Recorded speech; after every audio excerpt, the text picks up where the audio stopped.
Hello friends, तो ये जो है पार्ट 3 वीडियो है मॉडिफाइड डिस्ट्रीब्यूशन मेथड, यानी हम शॉर्ट में क्या कह सकते हैं, मोदी मेथड का।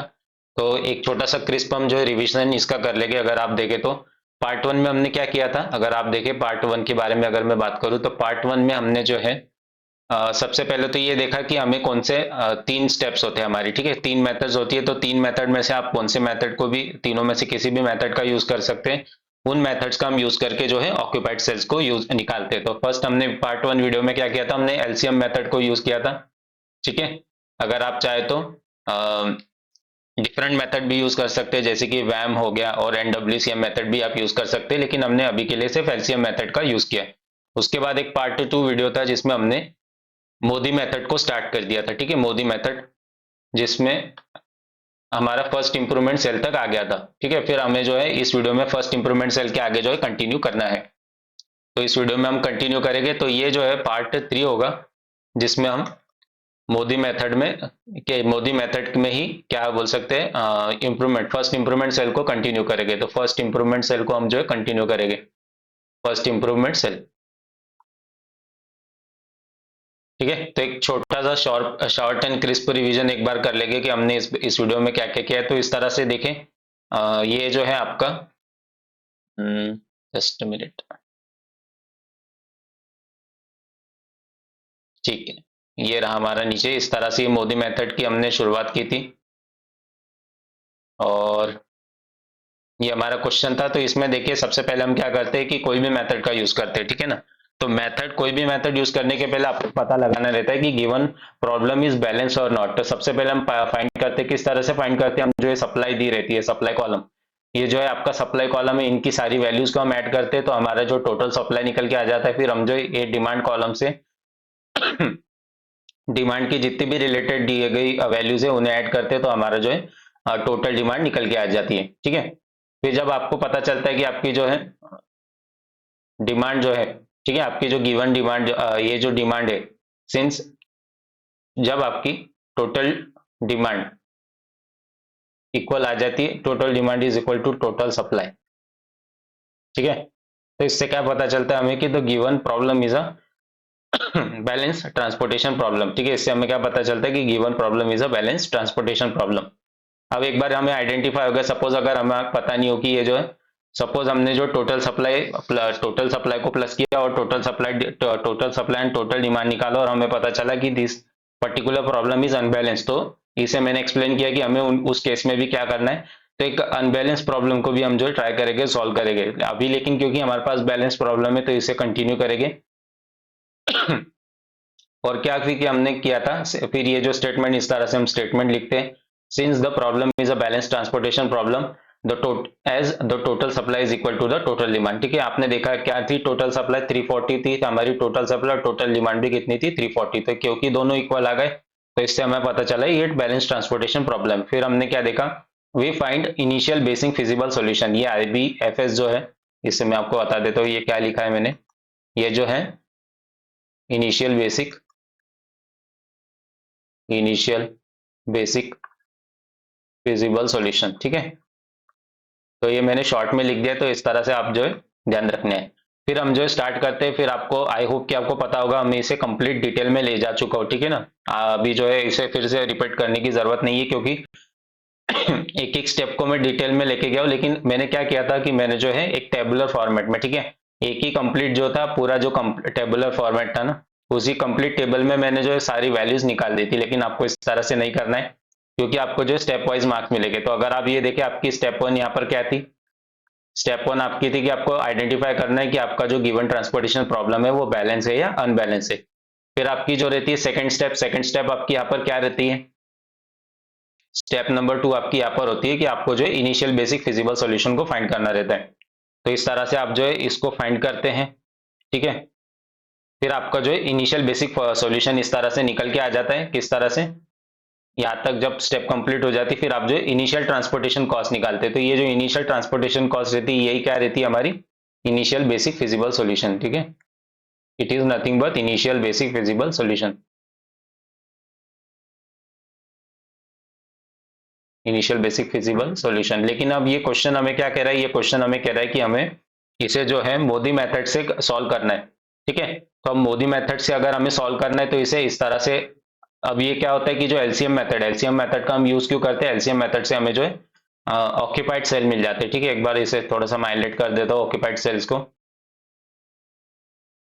ठीक है, तो ये अगर आप देखेंगे ये क्या है हमारे, ये जो है ऑक्यूपाइड सेल है, ये 2700, ये 300, ये 30 यूनिट्स, ये 80 यूनिट्स, ये 70 यूनिट्स, ये अगेन 70 यूनिट्स, ये 70 यूनिट्स, ये क्या है हमारे ऑक्यूपाइड सेल है। तो ये ऑक्यूपाइड सेल जब हमें मिल जाते हैं, ठीक है, ये कौन कौन से मेथड से हमें मिलते हैं, एलसीएम, एनडब्ल्यूसीएम और वैम मेथड से। तो तीनों में से कोई भी मेथड को आप यूज कर सकते हैं। तो इन तीनों मेथड से हम फाइंड करते हैं। फिर हम जो है मोदी मेथड वाली प्रोसेस स्टार्ट करते हैं। ठीक है, किस तरह से, we apply MODI method and find out a set of numbers ui and vj for the which ui plus vj is equal to ci। ठीक है, तो सबसे पहला एक्सप्रेशन जो यूज होता है मोदी मेथड में वो है ui plus vj which is equal to cij। ठीक है, ये भी जो है मैंने डिटेल में आपको एक्सप्लेन किया, अगर आप प्रीवियस वीडियो प्रॉपरली देखेंगे तो ये वैल्यूज हमने किस तरह से फाइंड की, ये जो है प्रॉपरली पिछले वीडियो में एक्सप्लेन किया है। ठीक है, फिर हम जो है नेक्स्ट आगे कंटिन्यू करते हैं। फिर हम क्या करते हैं, हम जो है जैसे कि हमने ऑक्यूपाइड सेल की वैल्यू, ठीक है, इस एक्सप्रेशन के थ्रू, ठीक है, ऑक्यूपाइड सेल की वैल्यू तो हमारे पास ऑलरेडी थी, लेकिन ये जो रहती है, जो ये एक्सप्रेशन है, इस एक्सप्रेशन हम किस लिए यूज करते हैं, ऑक्यूपाइड सेल के लिए यूज करते हैं।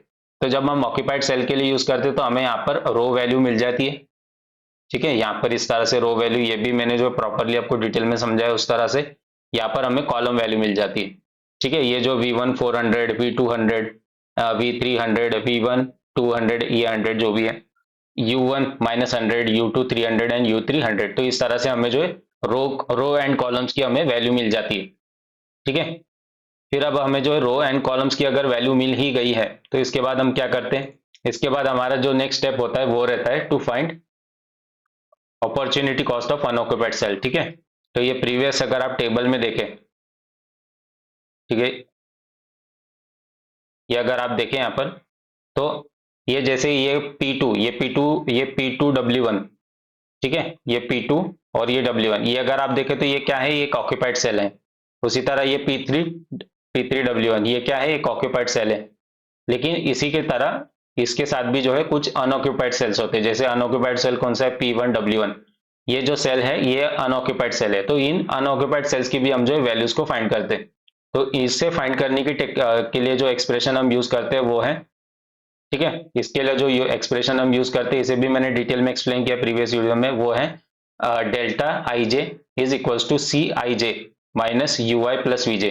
फिर हमने जो ये सारी वैल्यूज जो थी प्रीवियस वीडियो में फाइंड कर ली थी। ठीक है, इसके बाद हम जो है नेक्स्ट प्रोसेस कंटिन्यू करेंगे। फिर हमने कहाँ तक कंप्लीट कर लिया था, फिर आगे नेक्स्ट वीडियो में अगर हम देखें तो हमने कहाँ तक कंटिन्यू कंप्लीट कर लिया था, यहाँ तक, आई थिंक यहाँ तक हमारा हो गया था।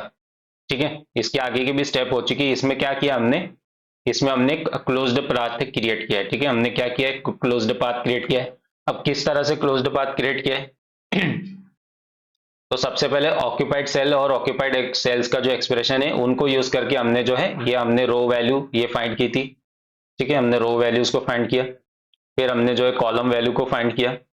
ठीक है, फिर उसके बाद जब हमने कौन सा एक्सप्रेशन यूज किया था, हमने delta I J is equals to u I plus delta I J minus, ये इक्वल्स नहीं है, minus you I plus vj. तो इस एक्सप्रेशन को हमने यूज करके क्या फाइंड किया था, हमने अनऑक्यूपाइड सेल्स की वैल्यू को फाइंड किया था। तो ये अगर -110 अगर आपको दिख रहा है यहाँ पर, ये क्या है, अनऑक्यूपाइड सेल की वैल्यू है। ये 300 यूनिट्स क्या है, अनऑक्यूपाइड सेल की वैल्यू है। ये 500 यूनिट ये किसके लिए वैल्यू है, ये P1W3 सेल के लिए अनऑक्यूपाइड वैल्यू है। ठीक है, तो आई होप आपको इतना याद होगा। फिर इसके बाद हम क्या करते हैं, नेक्स्ट स्टेप हमारी क्या रहती है कि अब क्या हो गया, अनऑक्यूपाइड सेल से हमें पता चला कि हमें एक तो नेगेटिव वैल्यूज भी मिल रही है, नेगेटिव वैल्यूज। ठीक है, कौन कौन से नेगेटिव वैल्यूज मिले हमें, U1, ये नहीं, कौन कौन से नेगेटिव वैल्यूज मिले, तो नेगेटिव वैल्यूज अगर हम देखें तो हमारे कौन से सेल के लिए मिले, हमें P1W1 सेल के लिए मिले जो कि था -110।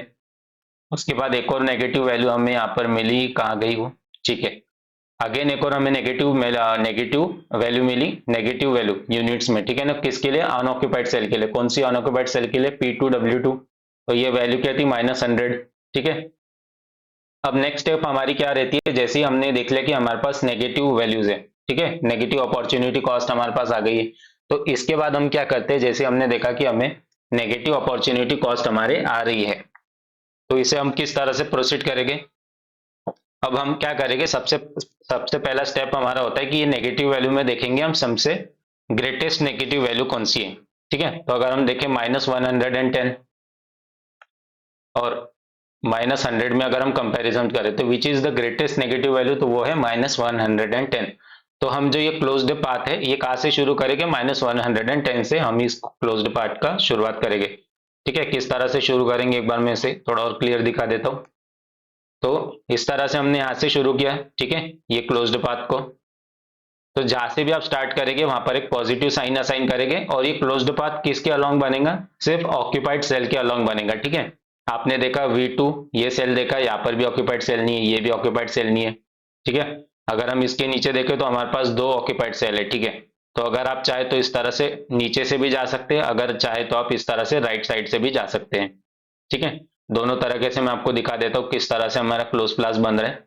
तो हम इस तरह से जो है राइट साइड में गए, यहाँ पर ये 70 क्या है? ये 70 हमें शो कर रहा है क्लोज्ड। ठीक है, ऑक्यूपाइड सेल, ये 70 यूनिट जो हमने असाइन किया ये क्या शो कर रहा है हमें? ये हमें शो कर रहा है ऑक्यूपाइड सेल को।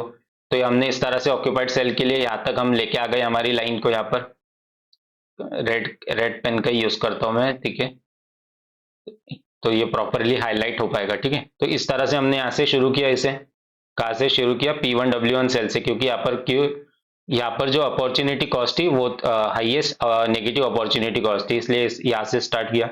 फिर हम इस तरह से लेते गए और फिर हमें यहाँ पर एक ये ऑक्यूपाइड सेल मिला। क्यों ऑक्यूपाइड सेल? बिकॉज यहाँ पर जो है 70 यूनिट असाइन की गई है, तो इससे हमें पता चलता है ये हमारा ऑक्यूपाइड सेल है। अब यहाँ पर हम रुक गए, ठीक है, क्योंकि इसके आगे कोई और सेल नहीं है, तो यहाँ पर हमने इसको नेगेटिव साइन असाइन की। फिर हमने देखा लेफ्ट अब हमारे पास पॉसिबिलिटी कौन सी है? या तो हम नीचे जा सकते हैं, ठीक है, नीचे जाने के अलावा हमारे पास कोई ऑप्शन नहीं है। ठीक है, तो इस तरह से हम जो है नीचे चले गए डाउनवर्ड डायरेक्शन में। फिर यहाँ पर भी देखा हमने कि यहाँ पर भी जो है हमारा ऑक्यूपाइड सेल नहीं है, लेकिन इसके जस्ट नीचे दो देखे P3W4 वाला, ये हमारा ऑक्यूपाइड सेल है। तो इस तरह से हमने एक वर्टिकल लाइन खींच दी इसके लिए। फिर अगेन जब भी आप जो है क्लोज्ड पाथ में पहुंच जाए, ठीक है, क्लोज्ड पाथ में जब भी एक ऑक्यूपाइड सेल के पास पहुंच जाए और जब आप डायरेक्शन चेंज करने वाले हो तो आपको जो है इस तरह से साइन अलॉट करनी रहती। तो हमने यहाँ पर क्योंकि स्टार्ट किससे किया था? पॉजिटिव, नेगेटिव, फिर पॉजिटिव, तो ये जो अल्टरनेट में चलते। फिर अगेन हम जो है इस तरह से जाएंगे। अगर हम देखें क्या ये हमारा ऑक्यूपाइड सेल है? बिल्कुल नहीं, ये भी ऑक्यूपाइड सेल नहीं है। तो इसके पास अब जाने का ऑप्शन क्या है? अगर हमें अगर ये स्ट्रेट लाइन लेके जाना है तो इसके लिए ऑप्शन बचता है सिर्फ हॉरिजॉन्टल लेफ्ट में जाने का ऑप्शन। इस तरह से हम लेके गए। फिर हमने देखा ये भी एक ऑक्यूपाइड सेल है, ठीक है, लेकिन अगर ये ऑक्यूपाइड सेल के पास अगर हम लेके गए यहाँ से, यहाँ पर लाकर अगर हमने रोक दिया तो इसके पास क्या ऑप्शन रहेगा? इसके पास ये ऑप्शन रहेगा ऊपर जाने का, लेकिन यहाँ पर ये ऑक्यूपाइड सेल नहीं है। इसका मतलब ये जो पॉसिबिलिटी थी ये भी हमारी हट चुकी है। तो इसे हमें कौन से डायरेक्शन में लेके जाना पड़ेगा इस लाइन को? इसे हमें ये P3W1 वाले सेल तक लेके जाना पड़ेगा। ठीक है, तो इस तरह से हम इस लाइन को लेके आ गए। फिर अब क्योंकि यहाँ पर डायरेक्शन चेंज होने वाली थी और ये हम जो है ऑक्यूपाइड सेल में पहुंच चुके थे, तो हम जो है यहाँ पर साइन को अलॉट करेंगे इस तरह से, नेगेटिव साइन। फिर अगर अब जब यहाँ पर इस वाले सेल में आ गए, कौन से सेल में? P3W1, तो इस सेल में अगर हम आ गए तो अब इस सेल के पास क्या ऑप्शन है? या तो ये ऊपर हॉरिजॉन्टली जा सकता है, ठीक है, वर्टिकली जा सकता है, क्या ये राइट टर्न ले सकता है? क्या इस तरह से जा सकता है? बिल्कुल नहीं है, हमें जो है स्ट्रेट लाइन में लेके जाना है। ठीक है ना, इस तरह से कोई भी क्लोज्ड पाथ बनाना है तो क्लोज पाथ किस तरह से बनेगा? जब हम उसे स्ट्रेट लाइन में लेके जाएंगे। फिर अगेन हमारा कहाँ तक जाएगा? यहाँ पर भी हमारा एक ये जो है ऑक्यूपाइड सेल है, लेकिन अब क्या हो रहा है, इससे जो है डायरेक्टली ये कनेक्ट हो जा रही है। ठीक है, ये सेल जो है इससे डायरेक्टली कनेक्ट हो जा रहा है, किससे? इनिशियल सेल से, जो इनिशियल हमारा इनिशियल हाईएस्ट नेगेटिव वैल्यू थी उससे। तो ये जो है हमारा एक तरह से क्लोज्ड पाथ बन के आ गया।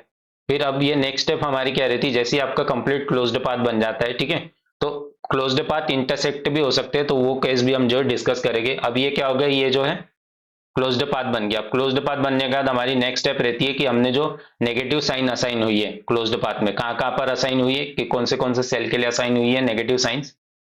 P3W1 सेल के लिए असाइन हुई है नेगेटिव साइन।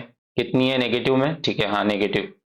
और कौन से सेल के लिए असाइन हुई है? वो है P1W4 सेल के लिए असाइन हुई है। अब अगर हम दोनों में देखें, ठीक है, अगर हम दोनों में देखें तो दोनों में कितनी यूनिट्स असाइंड हुई थी, तो P1W1 सेल के लिए कितनी यूनिट्स असाइन थी, 70। और P3W1 सेल के लिए कितनी यूनिट असाइन थी, 30।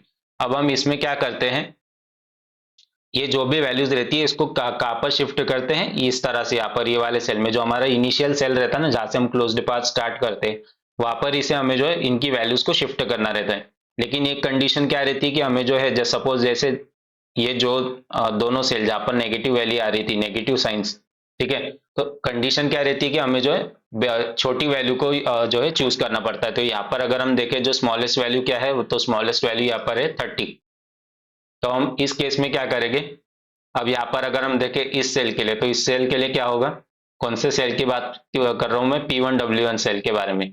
तो P1W1 सेल में क्या होगा, ये जो 70 यूनिट्स थी, तो हम क्या करेंगे 70 माइनस 30, तो हमारे इस सेल के लिए कितनी यूनिट्स आ जाएगी, 40 यूनिट्स। ठीक है, सिमिलरली इस सेल के लिए अगर मैं बात करूं, तो इस सेल में अगर हम देखें 70 यूनिट्स, इसमें भी कितनी है, 70 यूनिट्स ये।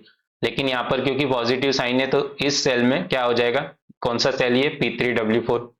तो इस सेल में क्या होगा, 70 प्लस जब हम 30 करेंगे, ठीक है, प्लस क्यों कर रहे हैं, प्लस इसलिए कर रहे हैं क्योंकि यहाँ पर ही अल्टरनेट में प्लस साइन जो है हमने असाइन करी है, तो इस चीज का आपको ध्यान रखना है। तो इससे हमारी क्या वैल्यू आ गई, इससे हमारी वैल्यू आ गई 100। ठीक है, फॉर दिस पर्टिकुलर सेल हमारी जो कितनी आ गई value, 100 units. Similarly for this particular cell, ठीक है, क्योंकि यहाँ पर सिर्फ ये जो उन्हीं सेल पे उन्हीं सेल्स के थ्रू करते हैं जहां पर हमारा क्लोज्ड पाथ बना हुआ है। ठीक है, तो क्लोज्ड पाथ कौन कौन से सेल्स की वजह से बना है, हमारा P1W1 सेल की वजह से बना है। ठीक है, क्लोज्ड पाथ किस कौन कौन से सेल्स की वजह से बना है, P1W1, उसी तरह ये P1W4, उसी तरह ये हमारा P3W4, ये जो है P3W4 है, और ये कौन सा सेल है, P3W1। ठीक है, तो इस चीज का आपको ध्यान रखना है इस तरह से। और ये मैंने इसे प्रॉपरली प्रीवियस वीडियो में एक्सप्लेन किया, लेकिन ये क्योंकि हम जो है रिवीजन लेके चल रहे, ठीक है, रिवीजन की वजह से एक बार फिर से मैं इसे रिपीट कर दे रहा हूँ। अब यहाँ पर अगर आप देखें पॉजिटिव साइन है और यहाँ पर कोई भी यूनिट अलोकेटेड नहीं है, तो हम क्या यूनिट अलोकेट करेंगे, हम 30 यूनिट्स, क्योंकि हमने क्या लिया था, एक हमें वैल्यू असाइन कर रही थी, जहां पर माइनस साइन थी वहां माइनस कर रहे थे 30, जहां पर प्लस था वहां पे प्लस 30। तो इस सेल के लिए वैल्यू आ गई 30, इस सेल के लिए आ गई 40। अब हम जो इसे नेक्स्ट सेल में लिखेंगे, ठीक है, इंप्रूवमेंट सेल में। और इस सेल के लिए क्या वैल्यू हो गई, 30 माइनस 30। तो इस सेल के लिए कितनी यूनिट्स हो गई, 0 यूनिट्स हो गई। और इस सेल के लिए होगी 100 यूनिट्स। ठीक है, तो एक हमारा फिर हम जो है एक इंप्रूव्ड सेल हमारा बन के आएगा। तो ये कौन सा इंप्रूव्ड सेल होगा, ठीक है, ये इंप्रूव्ड सेल कुछ इस तरह से दिखेगा आपको। ओके, आई होप कि ये आपको प्रॉपरली विजिबल है। ठीक है, तो ये हमारे इंप्रूव्ड सेल आ गया। तो हमने, ठीक है, तो कंपैरिजन अगर आप इससे करेंगे प्रीवियस प्रीवियस वाले चार्ट से, तो यहाँ पर जो था, अगर आप देखें कोई भी यूनिट्स असाइन नहीं थी, किसके लिए, P1W1 सेल के लिए। लेकिन जैसे ही हमने जो साइंस को देख के फिर जो हमने शिफ्ट की वैल्यूज को, तो यहाँ पर यह कितना आ गया, ये 30 आ गया। उसी तरह यहाँ पर ये 70 था, यहाँ 40 हो गया। यहाँ पर जो था 70 था, यहाँ पर ये 100 हो गया। ये 70 एज इट इज रहा, क्योंकि ये क्लोज्ड पाथ में ये ऑक्यूपाइड सेल जो था क्लोज्ड पाथ में नहीं आया। ठीक है, उसी तरह यहाँ पर जो था 30 था, तो 30 का क्या हो गया, 0 हो गया। ठीक है, तो ये आपका जो है एक इंप्रूव्ड सेल यहाँ पर आ गया। आई होप कि आपको प्रॉपरली विजिबल है। तो अब ये क्या करेंगे, this is our first improvement cell. अब हम इस फर्स्ट इंप्रूवमेंट सेल को ही जो है कंटिन्यू करेंगे। तो ये किस तरह से सॉल्व करेंगे, अगर हम प्रीवियस वीडियो में देखें हमने क्या किया था, ऑक्यूपाइड सेल के लिए वैल्यू निकालते थे, अगेन ये स्टेप में भी वही करेंगे। उसके बाद फिर हम जो है फॉर अनऑक्यूपाइड सेल निकालेंगे। ठीक है, तो एक बार फिर से मैं आपको शो कर देता हूँ किस तरह से हमें करना है, तो आपके लिए ये जो है बहुत ही अच्छा प्रैक्टिस हो जाएगी। तो अब जो भी नेसेसरी रिवीजन था वो हम जो है कंप्लीट कर चुके हैं। तो जैसे कि मैंने कहा कि फर्स्ट इंप्रूवमेंट सेल से हम जो है स्टार्ट करेंगे और नेक्स्ट इसे प्रोसीड करेंगे अगेन सिमिलर क्वेश्चन को। तो अब फर्स्ट इंप्रूवमेंट सेल को हम किस तरह से करेंगे, आइए देखते हैं। ये हमारा फर्स्ट इंप्रूवमेंट सेल, ठीक है, अब इसे ही कंप्लीट करेंगे। अगेन सिमिलर प्रोसीजर, वही हमारा प्रोसीजर रहेगा। हमें क्या करना रहेगा, ऑक्यूपाइड सेल के लिए वैल्यू निकाल रही होगी, ठीक है, और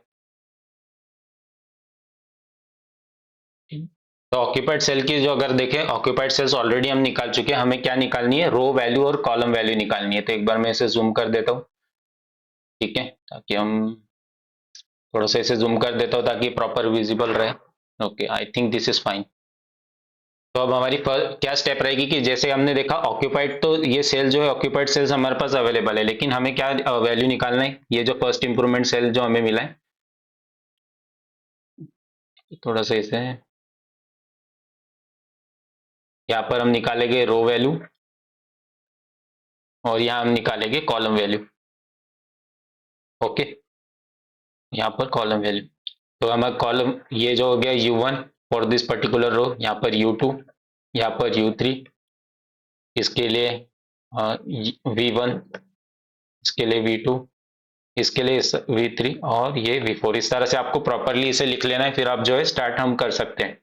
अब अगर हमने क्या करना है, जैसे ही आपको जो ऑक्यूपाइड सेल तो हमने ऑलरेडी वीडियो वैल्यू निकाल लिया, लेकिन अब हम क्या करेंगे अनऑक्यूपाइड सेल, और अगेन वही प्रोसीजर फॉलो करेंगे। तो इसके लिए अब हमें क्या करना रहेगा, ठीक है, तो ये एक्सप्रेशन आपको याद ही होगा, I hope, Cij is equals to UI plus Vj। तो इस एक्सप्रेशन का हम यूज करेंगे और ये जो रो वैल्यूज है और कॉलम वैल्यूज को हम फाइंड करेंगे। तो स्टार्टिंग में आपको जैसे मैंने एक्सप्लेन किया था कि हम क्या करते हैं, सबसे पहले देखते हैं कि रो में मैक्सिमम अलोकेशन किस में है। तो अगर हम देखें P1 में मैक्सिमम अलोकेशन कितने 2 है, कौन कौन से, वो ये है और ये है। रो 2 में अगर हम देखें तो मैक्सिमम अलोकेशन कितने 2 है। रो 3 में देखें मैक्सिमम अलोकेशन 3 है। अगर कॉलम वाइज देखें तो मैक्सिमम अलोकेशन यहाँ पर 2 है, maximum allocation 1, maximum allocation 1, maximum allocation 2। तो अब ये केस ऐसा है कि आप इसे जो ये 2 वाले है, तो आप यहाँ पर मैक्सिमम अलोकेशन कितने, यहाँ पर भी 2 ही है, ठीक है। तो अब हमने देखा मैक्सिमम अलोकेशन जो है इक्वल ही है 2 2 2 करके ये सब दूर। तो हम इसे जीरो की वैल्यू किसे भी असाइन कर सकते हैं। अगर आप चाहे तो P1 को भी असाइन कर सकते हैं, अगर आप चाहे तो P2 को भी असाइन कर सकते हैं, अगर आप चाहे तो P3 रो को भी जीरो की वैल्यू असाइन कर सकते हैं। तो मैं क्या करूंगा, मैं जो है P1 रो को जीरो की वैल्यू असाइन कर देता हूँ, ठीक है। अब हमने ये जो रफ वर्क किया था इसे मैं रिमूव कर देता हूँ। ओके, तो यू हमने इसको असाइन कर दिया। अब हम क्या करेंगे, फॉर ऑक्यूपाइड सेल, ये एक्सप्रेशन हम किसके लिए यूज करते हैं, ठीक है। जब भी आपको रो वैल्यू निकालना हो तो आपको जो है ऑक्यूपाइड सेल्स का यूज करना पड़ता है, ठीक है ना। रो वैल्यूज और कॉलम वैल्यू निकालने के लिए आप क्या करते हैं, ऑक्यूपाइड सेल्स का यूज करते हैं। और कौन से एक्सप्रेशन का यूज करते हैं, Cij is equals to UI plus Vj। ये किसके लिए है, फॉर ऑक्यूपाइड सेल के लिए। एक बार यहाँ पर साइड में लिख ही देता हूँ मैं, तो ये अच्छा रहेगा, फॉर ऑक्यूपाइड सेल्स। अब क्या करेंगे, सबसे पहले हम देखेंगे, आइडेंटिफाई कर लेंगे कि कौन से सेल ऑक्यूपाइड है कौन से नहीं। तो P1W1 ऑक्यूपाइड सेल है, P1W4 ऑक्यूपाइड सेल है, उसी तरह P2W1 ऑक्यूपाइड सेल है, P2W3 ऑक्यूपाइड सेल है, P3W2 एक ऑक्यूपाइड सेल है, P3W4 भी एक ऑक्यूपाइड सेल है, ठीक है। तो सबसे पहले एज इट इज आपको ये जो एक्सप्रेशन याद रहना चाहिए, तो इसे आप जो क्वेश्चन के साथ लिखते चलिए, Cij is equals to UI plus Vj, ठीक है। मैं जो है इसे बार बार नहीं लिखूंगा, अननेसेसरी हम जो इसे लेंथी बना देंगे वीडियो को। तो इससे हमें क्या पता चलता है, जिस तरह से आपको एक्सप्रेशन का याद रखना है और आप इसका यूज कर सकते हैं। तो Cij हमारे यहाँ पर क्या बनता है, ठीक है, मैं डायरेक्टली लिखना शुरू करता हूँ, ठीक है। तो Cij हमारे यहाँ पर क्या बनता है, फॉर P1W1, तो P1W के लिए बनता है C1C, रो की वैल्यू क्या है, row number 1 and column number 1, तो C11 बना यहाँ पर। और U1 की वैल्यू हमने क्या ली थी, 0, तो U1 की वैल्यू हमने यहाँ पर लिखी U1 प्लस V1, ठीक है। तो इससे हमारी अगर हम देखें तो C11, U1 की वैल्यू हमने असाइन की थी 0 और V1, और ये C1, ठीक है। तो ये सेल की वैल्यू क्या है, P1W1 सेल की वैल्यू क्या है 190, तो ये 190 यहाँ पर इस तरह से हमने लिख दिया। तो इससे हमारे वैल्यू निकल के आ गई, V1 की वैल्यू निकल के आई। तो V1 की वैल्यू कितनी निकल के आई हमारी 190, ठीक है। तो इस तरह से मैं डायरेक्टली यहाँ पर 190 लिख देता हूँ। अगर हम उसी तरह, अगर आप चाहे तो इसे इस प्रोसीजर में अगर फॉलो करेंगे तो आपके लिए जो है आसानी होगी इसे समझने में। अगेन उसी तरह, तो ये बन के आ गया C14C, row number 1 and column number 4। तो यहाँ पर ये आएगा U1, हमें U1 से मिलेगा, और V4 प्लस V4। तो U1 हमने क्या से यहाँ पर असाइन किया है 0, तो यहाँ पर थोड़े से स्पेस क्रिएट कर लेता हूँ, ठीक है। ये अच्छा, दिस वुड बी बेटर, क्योंकि हम जो है थोड़ा सा खिचड़ी बन रही थी यहाँ पर, तो इसे मैं अवॉइड करना चाहता हूँ। तो C1 कॉलम, तो ये कॉलम अगर हम देखें P1W4, यहाँ पर वैल्यू कितनी है 100, U1 की वैल्यू हमने असाइन की थी 0, तो V4 की वैल्यू यहाँ पर क्या निकल के आ गई आपके लिए, V4 की वैल्यू निकल के आ गई 100, V4 की वैल्यू निकल के आ गई 100। तो हाथों हाथ हम जो है इस वैल्यूज को यहाँ पर लिख देंगे। उसी तरह अगर P2W1 अगर हम देखें, P2W1 ये कौन सा सेल है, इसकी वैल्यू है 700, तो ये हम लिख देते इस तरह से P2 PC row number 2 column number 1 U2 plus इसके लिए V क्या आएगा V1, तो C21 मतलब कि P2W1 के लिए वैल्यू कितनी है 700, P2W1 के लिए वैल्यू है 700 और U2 की वैल्यू हमें निकालनी है और यहाँ पर V1 की वैल्यू हमें पता है। ठीक है, तो हम क्या करेंगे, V1 की वैल्यू जब हम इसमें पुट करेंगे,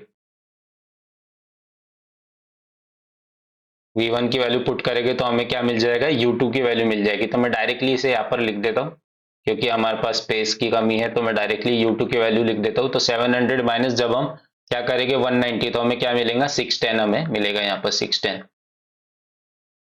तो 610 किसकी वैल्यू है, अगर हम देखें तो U2 की, 610 नहीं होगा 510। ठीक है, ध्यान रखना है, ऐसा थोड़ा मिस्टेक होती रहती। This is 510।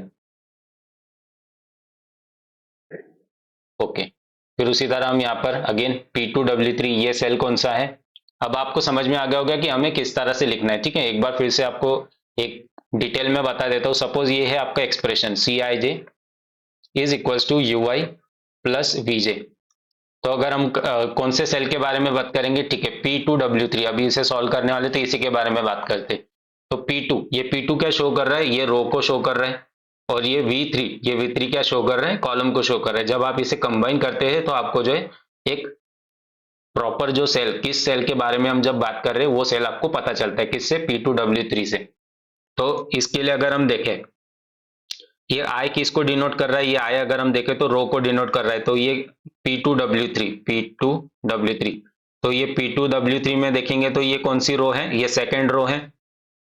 P2W3 में second row, number of rows 2 is the number of row, and column कौन सा नंबर का है, कॉलम इज थर्ड। तो इस तरह से हमने Cij में लिख दिया। उसी तरह अब अगर आप देखें, मैं इसे थोड़ा और हाईलाइट कर देता हूँ, इस कॉलम के बारे में, ठीक है, इस सेल के, इस पर्टिकुलर सेल के बारे में हम बात कर रहे हैं। अब इस पर्टिकुलर सेल के बारे में अगर हम देखें तो इससे जुड़ी हुई कौन कौन सी रो है U2 रो है, और कौन सी रो है, V3 रो। ठीक है, तो अब हमें क्या, अगर हम देखें तो U2 हमने रो का भी नंबर लिख दिया, कॉलम का भी हमने नंबर लिख दिया V3। तो इससे हमें क्या पता चला, ये C23, तो ये C23 एक्चुअली में क्या है, this is the value of this particular value को शो कर रहा है। ये कौन सी वैल्यू को, 400 को, तो हमने यहाँ पर 400 को लिखा, और U2 हमारा क्या था 510, और V3 की वैल्यू हमें फाइंड करनी थी। तो इससे हमारा V3 क्या निकल के आया, इससे हमारा V3 निकल के आया। अब क्योंकि ये अगर लेफ्ट साइड में जाएगा तो लेफ्ट साइड की वजह से ये माइनस हो जाएगा, तो ये हमारी निकल के आई V3 की वैल्यू -110। ठीक है, इस तरह से मैं इसे यहाँ पर लिख देता हूँ -110। आई होप कि आपको ये प्रॉपरली विजिबल होगा। ठीक है, तो इस तरह से जो है आपको इसे डील करना है। अब एक बार मैं इसे रिमूव कर देता हूँ। अरे यार, ये क्या गया,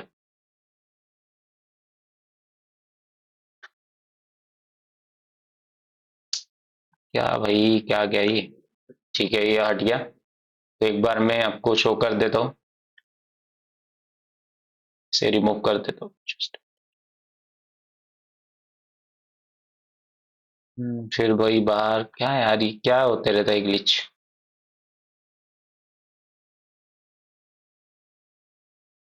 ठीक है, इसी से रिमूव करता हूँ मैं इसे। ओके, फिर हमने ये जो है प्रॉपर में आपको डिटेल वे में दिखा दिया कि हमने इसकी वैल्यू किस तरह से फाइंड करी। ठीक है, तो ये जो यहाँ पर जो भी कुछ भी था, किस तरह से हम सॉल्व कर रहे हैं, ये सब मैंने आपको यहाँ पर शो किया है कंप्लीटली डिटेल में। उसी तरह अब जो है P3W2 की हम वैल्यू निकालेंगे। तो इसके लिए क्या हो जाएगा, C row number 3 column number 2 is equals to, ये जो रो वाली वैल्यू U3 प्लस कॉलम की कौन सी वैल्यू है, V2। तो अगर हम देखें P3W2, P3W2 P3W2 P3W2, तो इसके लिए क्या वैल्यू है, 100 वैल्यू है इसके लिए। तो हमने इस तरह से 100 लिख दी यहाँ पर। P3 यहाँ पर हमने 100 लिख दिया। ओके, और इससे रिलेटेड जो रो वाली वैल्यू अगर हम देखें तो वो थी U3, तो U3 हमें फाइंड करनी है, और कॉलम कौन सी वैल्यू थी, V2। तो ये दोनों ही वैल्यू हमने फाइंड नहीं की है, क्या कुछ गड़बड़ कर दी क्या? ठीक है, इसको हम जो है होल्ड पर रखते हैं, अभी हम P3W4 की वैल्यू निकालते हैं। तो P3W3 क्या हो जाएगा, ये C34 is equal to U3 की वैल्यू प्लस V4 की वैल्यू।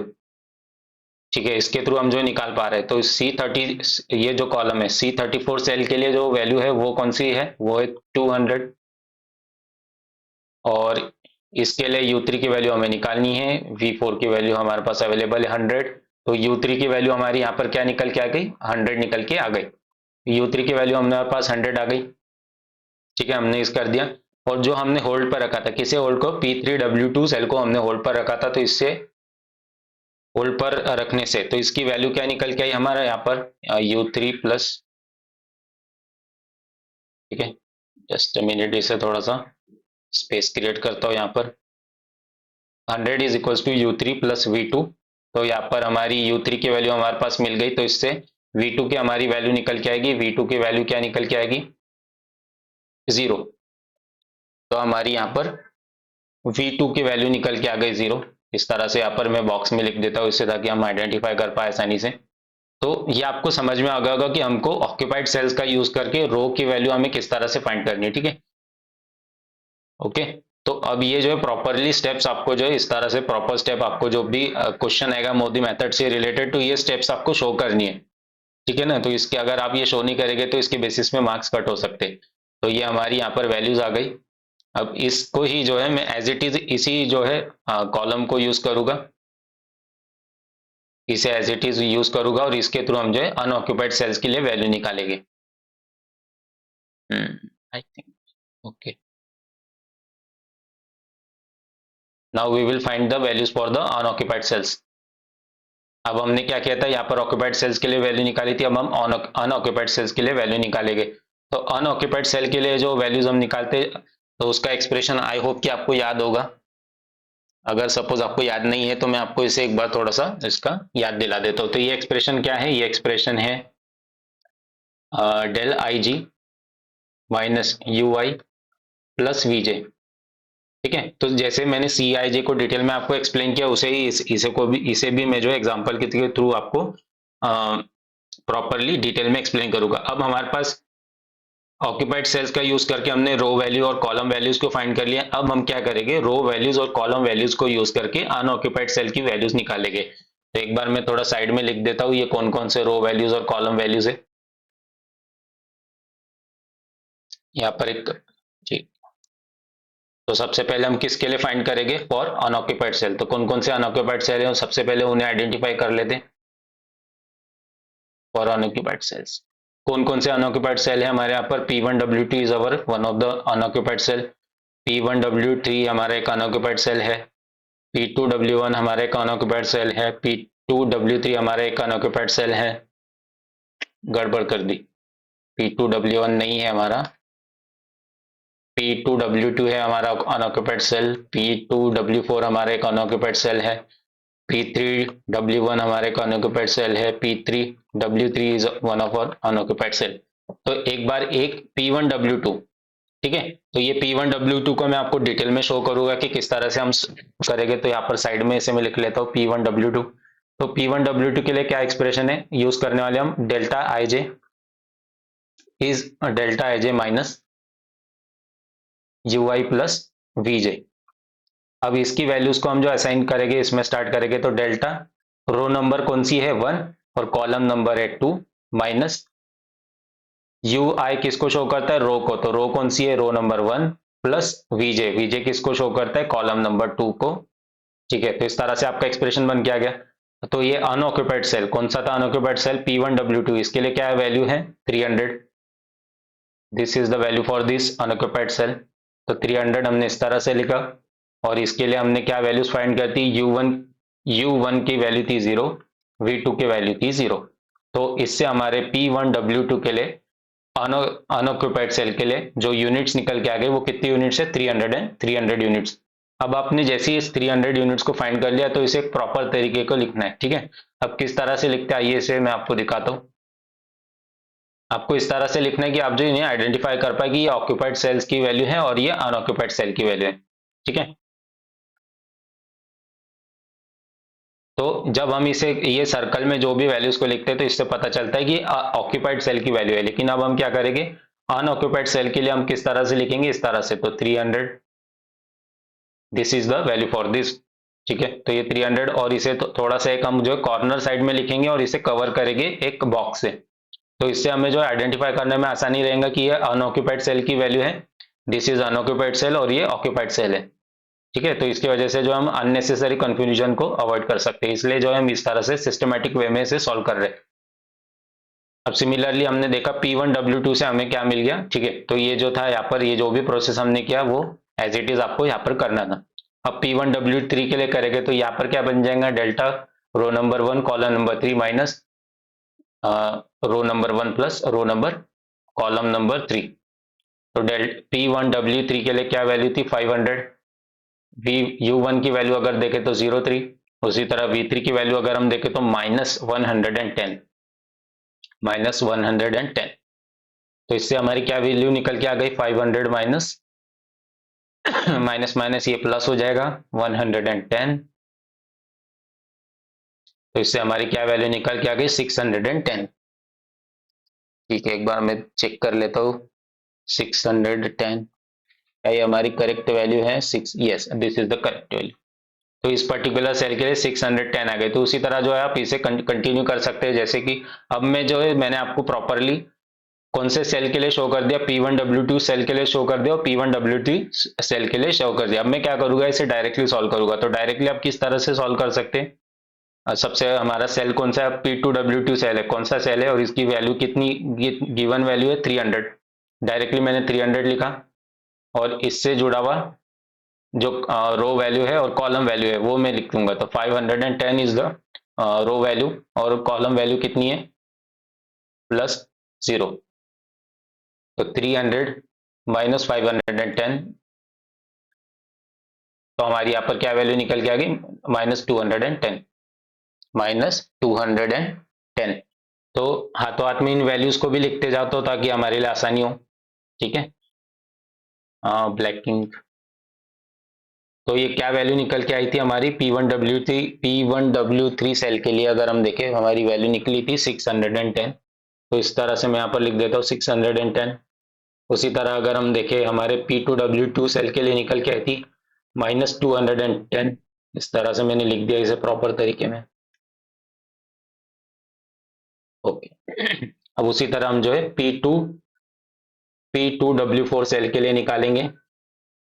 तो P2W4 सेल की वैल्यू क्या है 600, इसकी रो वैल्यू अगर हम देखें तो 510, कॉलम वैल्यू अगर हम देखें तो +100, ठीक है।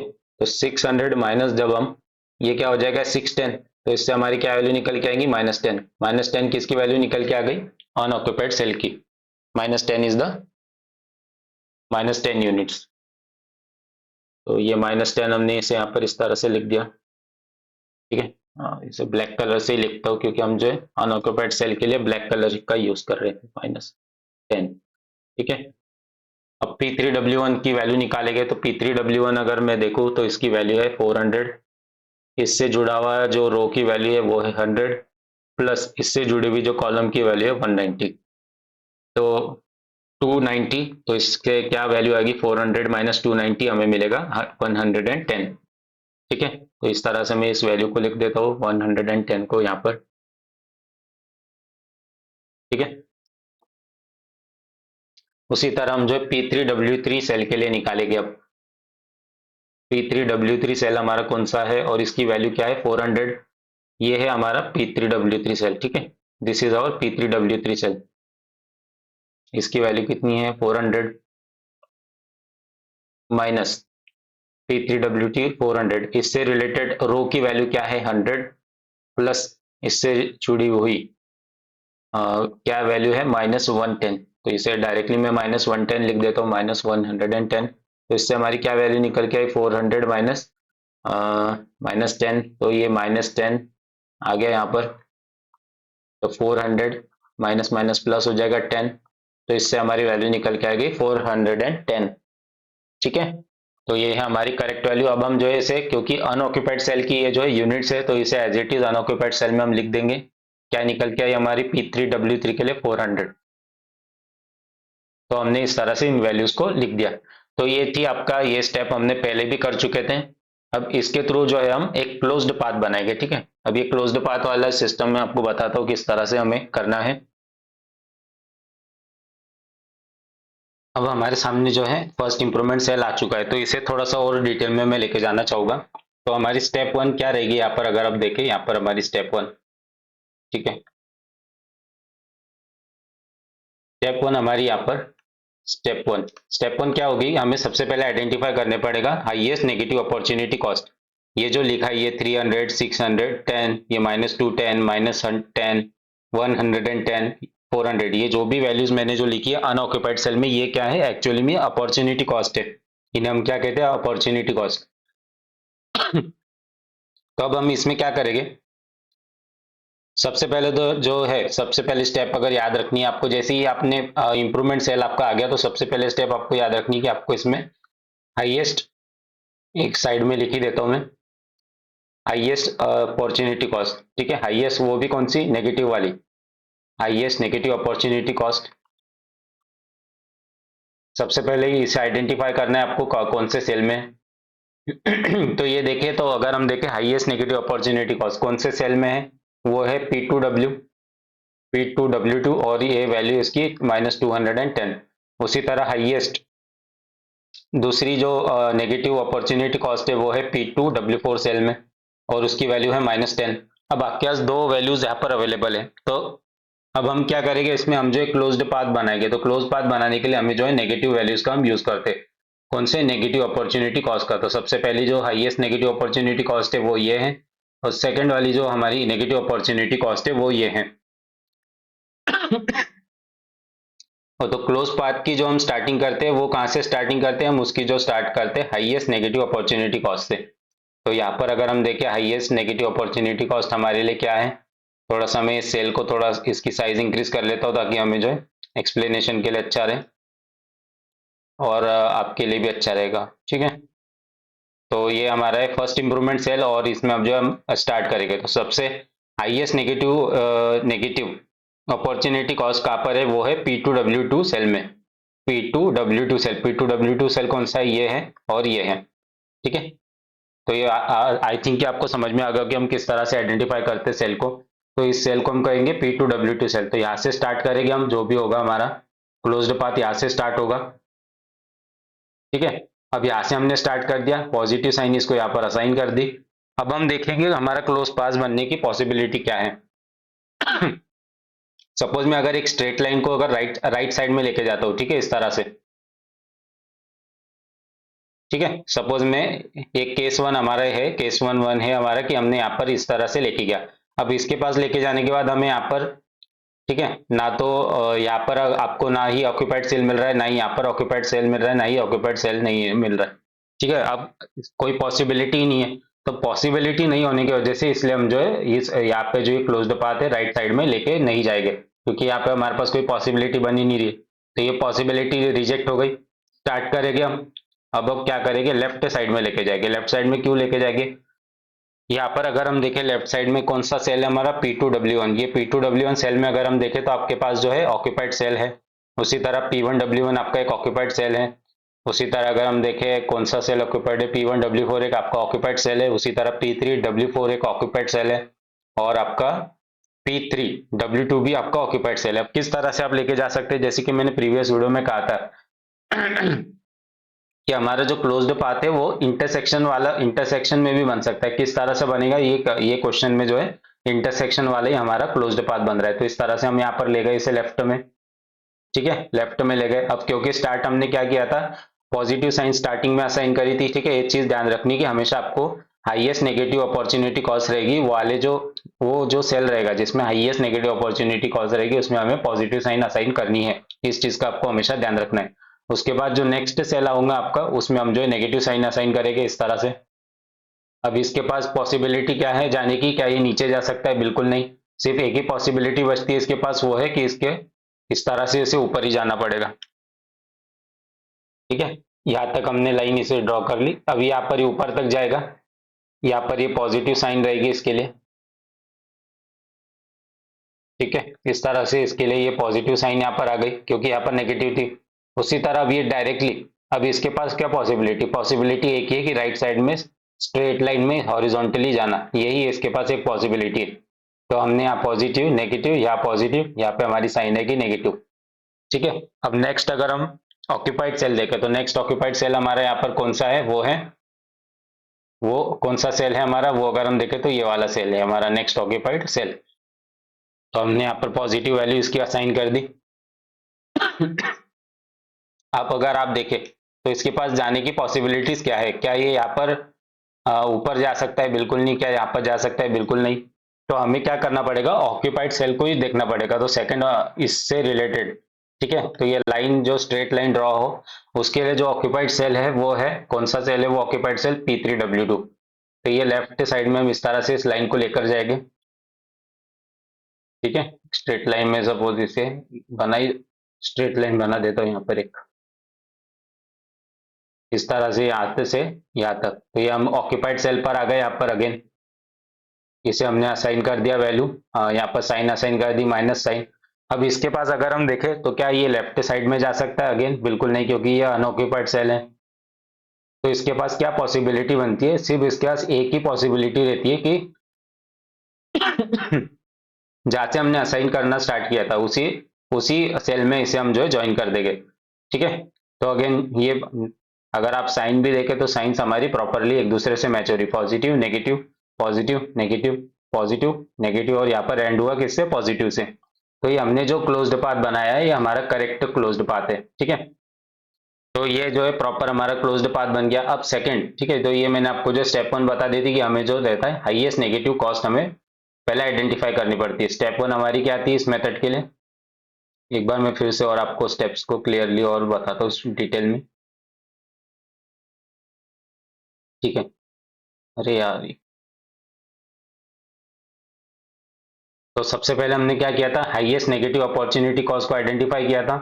फिर हाईएस्ट नेगेटिव अपॉर्चुनिटी कॉस्ट हमारी आई थी -210। तो इस -210 से हमने क्लोज पाथ बनाना शुरू किया था और हमारा क्लोज पाथ कंप्लीटली बन चुका है। अब ये दोनों में से अगर हम देखें अब क्या करना है, स्टेप 2 हमारी क्या रहती है इसमें, क्लोज पाथ से रिलेटेड स्टेप 2 क्या होती है हमारी, कि हम जो क्या करते हैं उन सेल को आइडेंटिफाई करते हैं, those were allotted the, identify the cells with, ठीक है, एक बार मैं प्रॉपरली लिख ही देता हूँ, identify the cells with negative signs, the identify the sales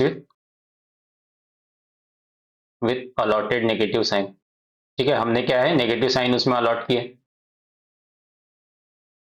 अब इसमें इस तरह से स्टेटमेंट ये जो जो भी है, ठीक है, ये इस तरह से आपको नहीं लिखना है, ये सिर्फ एक्सप्लेनेशन के लिए आपको मैं शो कर रहा हूँ, इसे एज इट इज आपको जो है छापना नहीं है, ये सिर्फ एक्सप्लेनेशन के लिए आपको शो कर रहा हूँ मैं। ठीक है, तो अब आइडेंटिफाई द सेल्स विद, अब कौन कौन से सेल्स में अगर हम देखें तो जो है नेगेटिव वैल्यू है विद नेगेटिव साइन। ठीक है, थोड़ा सा ए पे स्पेस क्रिएट कर लेता हूं मैं अगेन।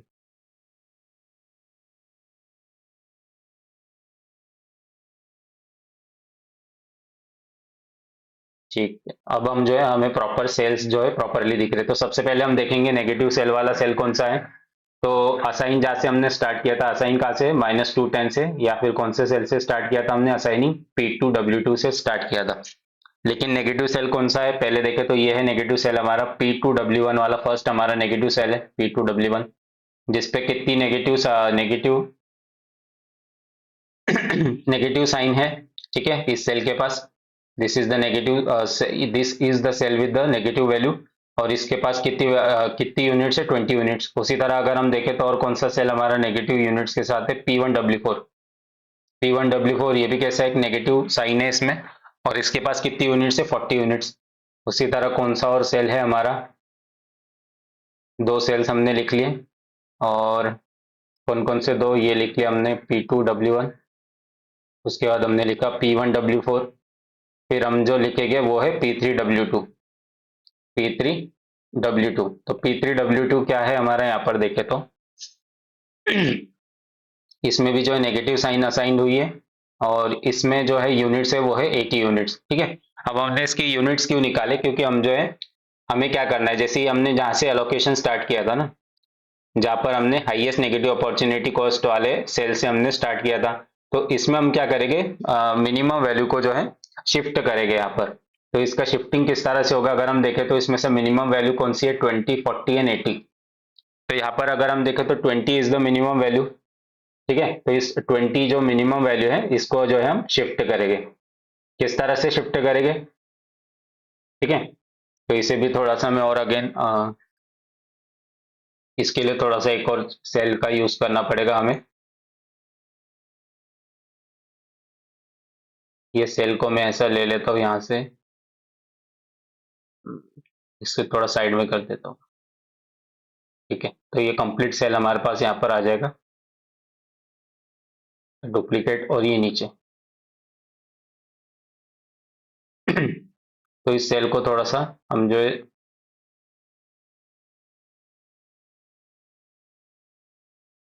ठीक है। तो अब क्या होगा, इसमें क्या चेंजेस हो गए, अब मैं इसे आपको इसी के थ्रू शो करता हूँ, रेड पेन के थ्रू शो करता हूँ, ताकि हमें आइडेंटिफाई करने में आसानी रहे। तो किस तरह से चेंजेस हो गए, सबसे पहले जो चेंज होगा वो ये होगा, थोड़ी इसकी और थोड़ी सी साइज में इंक्रीज कर देता हूँ, ताकि जो हमें प्रॉपरली आसानी हो असाइन करने में, ठीक है। तो अगर आप देखेंगे तो सबसे पहले हमने जहां से असाइन करना शुरू किया था, क्लोज्ड पाथ की, जहां पर हमने स्टार्टिंग की थी, तो यहाँ पर पॉजिटिव वैल्यू थी, ठीक है ना, यहाँ पर पॉजिटिव थी, मैंने इसे अभी इरेज कर दिया है। तो हमें क्या करना था कि जहां पर पॉजिटिव वैल्यू है, जहां पर पॉजिटिव वैल्यू वहां पर हम जो क्या करेंगे, 20 को ऐड करेंगे, और जहां पर नेगेटिव वैल्यू है वहां पर -20 करेंगे, ठीक है। इस चीज का आपको ध्यान रखना है। तो यहाँ पर क्योंकि पॉजिटिव साइन थी, तो यहाँ पर इस सेल के लिए कितनी यूनिट्स अलोकेट हो गई, 20 यूनिट्स। उसी तरह यहाँ पर माइनस की साइन थी, तो ये 20 -20 कितना हो जाएगा, यहाँ पर ये जो 20 है, ठीक है ना, यहाँ पर ये जो 20 है, तो ये कितना हो जाएगा, 20 -20 जीरो हो जाएगा। तो मैं इसे एज इट इज यहाँ पर लिख देता हूँ आपके लिए, 20 -20 जीरो। तो यहाँ पर ये हो गया जीरो। उसी तरह यहाँ पर 30 है, और साइन क्या है, प्लस की है, तो 30 + 20 यहाँ पर क्या होगा, 50 होगा, तो मैं यहाँ पर 50 लिख देता हूँ। उसी तरह फिर हमारे जो नेक्स्ट सेल है, यहाँ पर अगर हम देखें तो माइनस वैल्यू है, तो 40 -20 हमें क्या क्या मिलेगा, यहाँ पर कितनी यूनिट्स मिलेगी, 40 माइनस जब 20 करेंगे तो हमें यहाँ पर मिलेगी 20 यूनिट्स, ठीक है। ये जो हमें प्रीवियस इसमें भी कर चुका हूँ, तो इसलिए हम जो अभी डायरेक्ट डायरेक्ट कर रहे हैं। उसी तरह ये हो गया, फिर हमारे बचा 80 और 100। अब यहाँ पे जो है प्लस की वैल्यू है, तो ये प्लस की वैल्यू, तो यहाँ पर क्या होगा, प्लस होगा, ठीक है। अब डायरेक्टली मैं दोनों को एक साथ कर दूंगा, यहाँ पर +20 होगा, यहाँ पे -20 होगा। अब इसे मैं डायरेक्टली कर देता हूँ, तो ये हमारा होगा, यहाँ पर हो जाएगा 120 यूनिट्स। और यहाँ पर क्योंकि 80 था, तो यहाँ पर हो जाएगा 60 यूनिट्स, क्योंकि यहाँ पर माइनस हुआ। तो ये हमारा नया सेल निकल के आ गया। इसके थ्रू हमें क्या मिल गया, एक और नया सेल बन के आ गया हमारे सामने। तो इस बार मैं प्रॉपरली इसे फिर लिख देता हूँ, ठीक है। तो ये हमारा सेल था, आई होप कि प्रॉपरली विजिबल हो। ये थोड़ा सा आई थिंक लाइट शेड में हो गया ज्यादा, तो इसको मैं थोड़ा सा डार्क कर देता हूँ। एक नया, फिर से एक नया सेल बना लेता हूँ मैं यहाँ पर, जस्ट ए मिनट।